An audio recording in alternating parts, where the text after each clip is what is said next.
Well, like a lot of kids in the world in the late 50s, I was enamored with Zorro, Guy Williams, who eventually became Professor John Robinson on Lost in Space. Guy Williams as Zorro and George Reeves as Superman. Two caped adventurers, right? I was absolutely super over the top about those two shows and those two characters. I was an only child, and I was pretty zippy. So one day, I'm in my Zorro outfit, and I'm jumping off of the bed, attacking the evil Commandante in my mind, and I landed on a toy Winchester rifle that was made out of steel, and I cracked my left leg like in half. But it was my lucky break. Because, it was my lucky break, because I was in a cast above my knee to my foot for like 3 months. And it was a real break. So all I could do was wait for the Mickey Mouse Club or Zorro to come on TV every day. There was no internet, there was no VHS, there was no nothing. So I was sitting there in a cast watching Zorro and Superman, and I very passionately said to my parents, that is what I want to do. I want to be inside the television, the TV. My words were, I want to be in the TV. Now, my mother had been a writer's secretary at 20th Century Fox Studios for 11 years during the war, and her father, my grandfather, had been an agent of mostly writers and directors, but Boris Karloff was his most famous acting client, and he had gotten him the audition for Frankenstein and negotiated his Frankenstein deal. And your grandfather got Boris Karloff the audition for Frankenstein. Right. Yeah, Harry Gould. And I never knew my grandfather, but I have always felt his presence in my life, and that's true. But your family knew a few people. Yeah, well, I guess. The point was, my mother wasn't intimidated in any way, shape, or form, or afraid of show business. It was the business in the town, it was the business her father was in, it was the business she had been in, and I was really zippy and passionate about it. My father was a wealthy man, he was a cattle rancher, and he owned restaurants and things, and his attitude was, well, you know, if you want to go check that out, as long as you're with him, you know, check it out. And you can't escape your destiny. It just happened. And you became? And I became Billy Mumy. The kid in the TV set. I became the kid in the TV set. Thankfully, because of my parents, I didn't worry about paying the bills. You know, a lot of child actors, and I'm not even going to make it a villain story, but a lot of child actors, their families depended on that income to support or help support their families. Mine didn't. You know, every bit of money that I made as a child actor, my father invested, and I owned a really nice trailer park. I don't anymore, but I did. And I never, very gratefully, I have never wanted to or had to worry about, you know, can I keep the air conditioning on and can we have a nice meal? So you were free to go pursue music because you didn't have to worry about paying the rent. Absolutely. I believe people have a tendency to put you in a frame from what they are first exposed to you doing. And because I was so prolific on television and in features as a very young person, right, people have always thought Bill Mumy, child actor, or Bill Mumy, actor. I think that being in that frame has not been a plus in terms of being accepted or heard as Bill Mumy songwriter, Bill Mumy musician. But it has also opened a lot of doors to say what I'm saying right now. It's not like you didn't have success with music. No. Rolling Stone calls Fish Heads one of the 100 most influential videos. Yeah, you never know you never know what's gonna click with the audience, right? I mean, you can have 300 songs that are very soulful and perhaps melodically interesting, and it's Fish Heads that resonates and becomes locked in the id of society for 40 years. I just watched it again. You just never know, right? But Fish Heads is such a weird thing to watch. Fish Heads has been very, very good to me.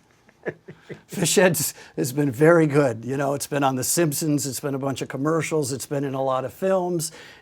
Fish Heads has paid for a few vacations? Fish Heads has definitely bought a few guitars. Yeah. The song, the video, What is the legacy. What is going on there? Well, I have to give a lot of credit to that to my late partner, Robert Hamer. We had been jamming together, and I mean jamming, not like, well, let's write a song. We had just been, he's playing piano, I'm playing guitar, and we're making up funny songs because we both liked 50s horror comic books and the Three Stooges and that kind of stuff, and it's just a release of excess energy. And we went out to lunch, a restaurant on Pico Boulevard in West LA called Wong Q, and we got had a fish dish, and it came with the fish head on the plate, kind of coiled up and giving you a little stare back before you got your knife out. And he said, "Roly-poly fish heads, let's eat them up, yum!" Right? So he basically came up with that chorus, and it's a very primitive nursery rhyme kind of a melody. It doesn't go a lot of places. It's like 3 chords that just keep repeating themselves. And so we went up into my recording studio, and at the time it was just a little 4-track recording studio. And I sat down and I wrote all those verses out. I took a fish head out to see a movie. Didn't have to pay to get it in. Thank you, showbiz, right? But even somebody who had enormous success and made a lot of money as a child actor and feels, you're laughing. I'm laughing. You got to stop me at a lot of money? I'm laughing because we brought this little journal of my mother's. My mother kept a journal during my work as a child, and in it you'll see later. Yeah. We have it, but Okay. you'll see it's like Billy worked 4 days on a Twilight Zone, $600, and you realize the residuals don't exist. It's not that I didn't make good money. I made good money for the 60s, but when you see how far that takes you in life, when the residuals stopped after a few shows, I'm not in Jeff I'm not Bezos's complaining, rearview but mirror. no, I didn't make a lot of money. But you had enormous success. Yes, and I a did. high profile. Yeah. And half a century later, people still yell, "Danger, Will Robinson." They do. And yet, there's a little part of you that's like, I wish that band had gotten bigger. I would have liked to have toured for the last 20 years with them. Yeah, but be careful what you wish for, because everyone I know who has very successfully been in a big group and toured for 50 years or 40 or 30 years has probably gotten 2 divorces, probably has several family members, children, that they're not close with, or that resent that their father wasn't there because he was out on the road. So in the big picture, I'd much rather be me and have a wonderful relationship with my wife and my son and my daughter and my grandchildren than have more gold records and 2 divorces and alimony and unhappiness. So you can look back on the whole picture of your life and say, I'm good. Oh yeah, I can look back on the whole picture of my life and say I'm real good. And that is an exception to a rule of a lot of child stars. Without a shadow of a doubt, there are a lot of child stars who had sad endings or sad middle parts. But most of those that I know were sad because they weren't real artists. They were kids who got on a show and they came in and they hit their mark and said, "Can I have a cookie?" or whatever they did. And when that one experience of a long-running television show was over, they weren't treated special anymore by, crews and people at school or whatever. And they had to find out who they were. And certainly it's sad when certain people find out, wow, that money that I made isn't there. But there's a lot of wonderful child actors who thrived, and they thrived for the right reasons. Look at Ron Howard, look at Jodie Foster, look at Kurt Russell, look at Veronica and Angela Cartwright, look at Stanley and Barry Livingston.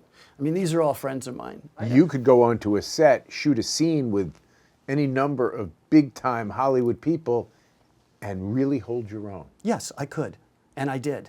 And there were very, very few people that I ever worked opposite of that I felt intimidated by because I wasn't familiar with their work. Even Jimmy Stewart, who was the best person I ever worked with, in every possible way. He was arguably the best actor. He was the best example of how to behave as a professional to the crew and to other people. He was extremely kind and spent. I mean, I played his son, and we worked together for 11 or 12 weeks, and every day he would, be tossing the ball around with me to make sure that relationship of father and son existed beyond hit your mark and, action. He was great. Jimmy Stewart was Stewart. a mensch. Jimmy Stewart was magnificent, and but I wasn't intimidated. The two people who I worked with as a child who intimidated me, not because of their behavior, but because of my understanding of who they were, was Walt Disney and Lucille Ball. Because Walt Disney was everything. I saw him constantly on the Wonderful World of Disney, and I knew Disneyland. I'd go to Disneyland twice a year, and when I was working for Walt Disney initially, that made me nervous. Did you go and meet him? Oh yeah, of course. How did Uncle you? Walt. Absolutely. He called me, the first Disney, I did a lot of work for Disney, but the first Disney project I did was a feature film written and directed by Norman Tokar called Sammy the Way Out Seal. And it was one of the most pleasurable experiences I've ever had in my life. And we were, well, I don't know, a week or two into the shoot, and Uncle Walt called me into his office alone. I had already been into his office with Mike McGreevy and Ann Gillian. We were the three, anyway. But he called me into his office, and I was very apoplectic about that. Hi, Mr. Disney, call me Uncle Walt. Hi, Uncle Walt. I have a question for you. Yes? I've been watching the dailies. Uh-huh. You're doing a great job. Thank you. I just wanted to know, are you having a good time? Are you having fun? And I went, oh my God, I'm having the best time of my life. I'm swimming with a seal. I'm working with Mike McGreevy. Was part of you freaking out? Oh my goodness, this is Walt Disney I'm having this conversation Yes, with? I'm saying Walt Disney and Lucille Ball were the two that made me nervous because I was very much aware of who they were. Everybody saw Lucy on TV all the time. I did an hour-long dramatic episode with Lucy, which was her dramatic television debut. It was an episode of a series she produced called The Greatest Show on Earth. Jack Palance, it was a circus show. And I remember that. She and I were in every scene. It was kind of about me. And I was intimidated to work with Lucy. And she was a very powerful presence on the set. She was the boss. She was really tall. But I'll tell you, the best thing about working with Lucy, we were filming on Halloween. And at about 4 o'clock in the afternoon, she said to the whole crew, she said, it's Halloween. My kids want to go trick-or-treating. And I'll bet you Billy wants to go trick-or-treating. So we're going to wrap now. And that was so great, right? I mean, that was really great. I remember that right now. I'm feeling a little verklempt. Talk amongst yourselves. It was very sweet of her. You live your life going forward. You understand it looking backward, as a much smarter man than me once said. I'm just curious.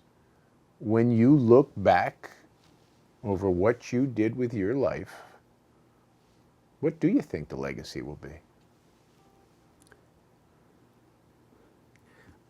Well, I think the public's legacy is going to be, he was Will Robinson on Lost in Space. He was that scary Anthony Fremont in the Twilight Zone. And, he did Fish Heads. I don't think and that's a lot, right? I don't think it's going to go necessarily way beyond that, but I'm more concerned about what, my grandchildren and my children and my friends will will have to say or reminisce when I'm not here about.